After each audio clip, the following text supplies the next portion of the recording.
Hi everybody, Dan Illman here with some exciting news. DRF Formulator, the gold standard in past performance information, is now free, exclusively on DRF Bets. Join DRF Bets with the promo code WINNING, get a $250 first deposit match bonus, a $10 free bet, and free Formulator already uploaded to your account. Access Formulator's premium features, including sortable trainer stats, race replays, personalized trip notes, and lots more. Free Formulator, exclusively on DRF Bets.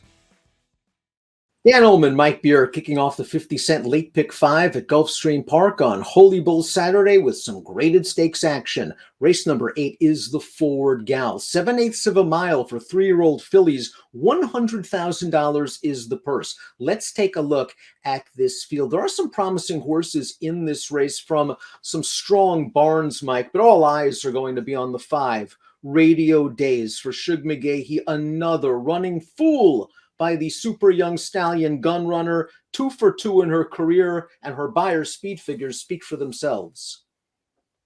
Yeah, that's true. I mean, there are a couple of other fillies in this race who feel like they have some talent, Dan, but this horse, Radio Days, she's way the horse to beat based on her 2 starts as a 2-year-old. And we'll throw up the Timeform US pace projector. Let's see where Radio Days is early, and Timeform US believes that Radio Days might be outsprinted just a little bit in the early portion of this race. Discoebo, who was outsprinted for the lead in a fast-paced edition of the Pennsylvania Nursery, she can get to the front. Todd Pletcher's Gratitude shouldn't be too far behind. And Girl with a Dream has shown a versatile running style for Brad Cox out of town. She figures to be stalking in the second flight or so. Yeah, probably. It'll be interesting to see what happens, I guess, between the 2 and the 4 early in this race, because they do both have speed. That number 2 Gratitude for Pletcher, she was really, really fast in her debut at Aqueduct. Number 1 is She's So Beautiful. And this is a filly that defeated stake-bred, Florida-bred stake competition back on October the 23rd. A little stalk and pounce action that day to win. Last time out, though, maybe it was the sloppy track. She kind of underperformed that day. The winner would come back to run second, but only with a 58 Beyer. Yeah, I mean, I guess neither of her 2 races over sloppy tracks are that good. The question for her, Dan, is, how much improvement does she have in her? She has won 3 times already on the main track, but she's never run a race that's going to make her competitive in here.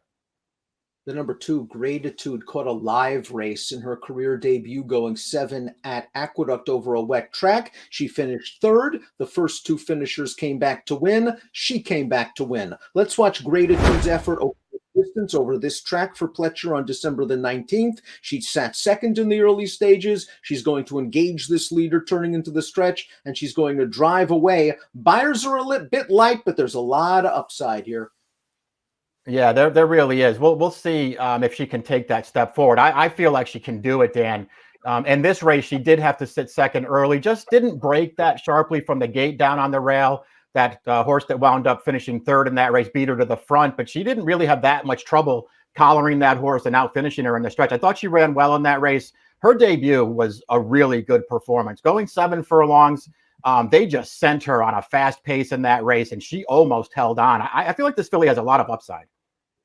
I wonder if Last Leaf's better than she looks on paper. I have a feeling she is. Her last start was the Limehouse, a pretty salty stakes race against the boys. There was a solid pace going on. I'm not going to hold that effort against her. She ran 2 turns on turf before that. She ran on synthetic before that. You go back to her prior 2 races, she beats males going 5/8 on the turf in a stakes race. And then the last time she was on dirt against fillies, she won by 11 with a 7D Beyer. How do you analyze her?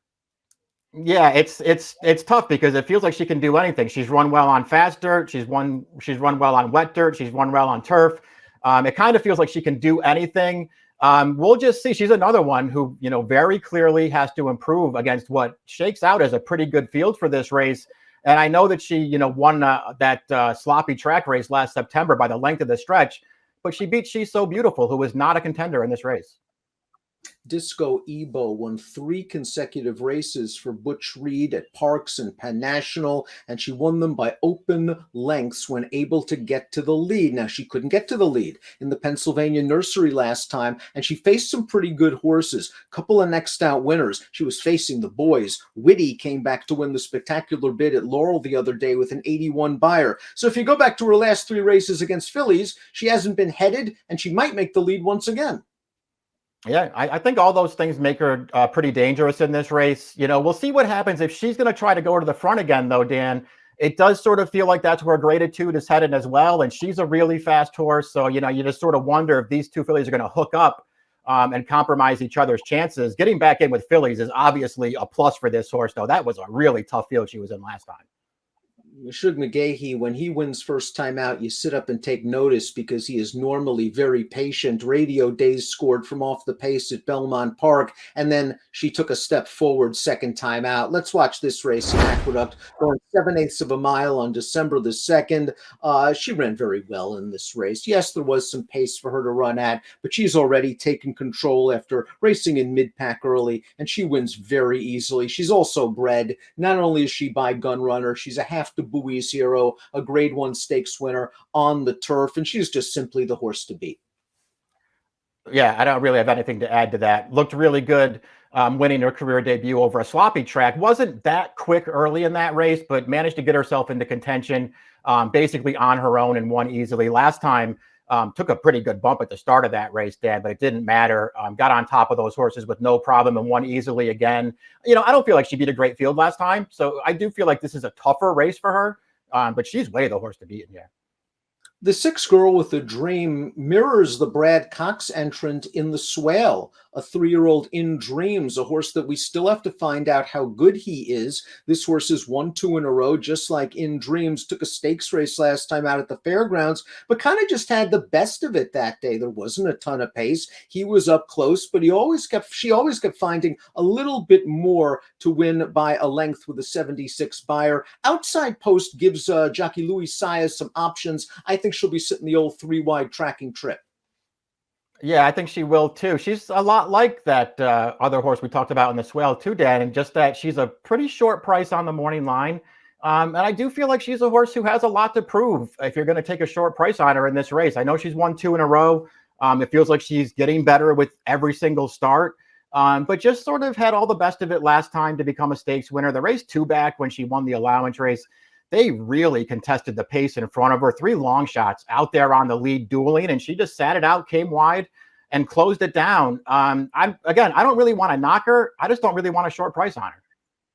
While Radio Days is the horse to beat, if the 7 Diamond Wow comes back in the form that she showed as a 2-year-old, Radio Days had better have him nailed on tight. Diamond Wow ran well in all 3 starts last year, 2 on turf, and this race an off-turf event at Gulfstream Park, going 7/8 of a mile. It's the Our Dear Peggy. She pushed the pace from the outside. She took over on the turn, and she's on her way to win with a really solid 78 buyer for a 2-year-old in September. And I also like the professionalism she exhibited in this race, Mike. The question is she going to be ready off the layoff? She worked in 59 and change on the 24th of January. I have a feeling she's going to be cranked. Yeah, I feel like she is too. It'll be interesting to see what she does, because I guess she does still have to prove that she's really a dirt horse. That win that we just watched there was scheduled for turf and got rained off. Still thought she ran well on that race, Dan. Really liked her career debut where she showed more speed. And, the last time we saw her going long in the Jessamine, she ran great that day. What a tough beat for her. Getting hung out to dry on the outside, could never get over to save any ground, and just got beat.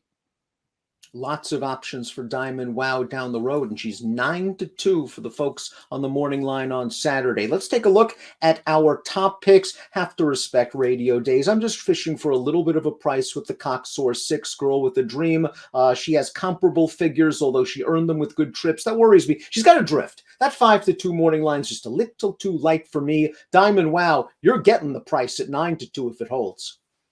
Yeah, it'll be interesting to see how they bet it behind the favorite, because it feels like a couple of these horses could take money. I liked what I saw from Diamond Wow last year. I'm happy to give her a shot in here. Like you, not really looking to have a lot of money in against Radio Days, who's just way the horse to beat. But I felt like the 7 was, to me anyway, the most interesting alternative.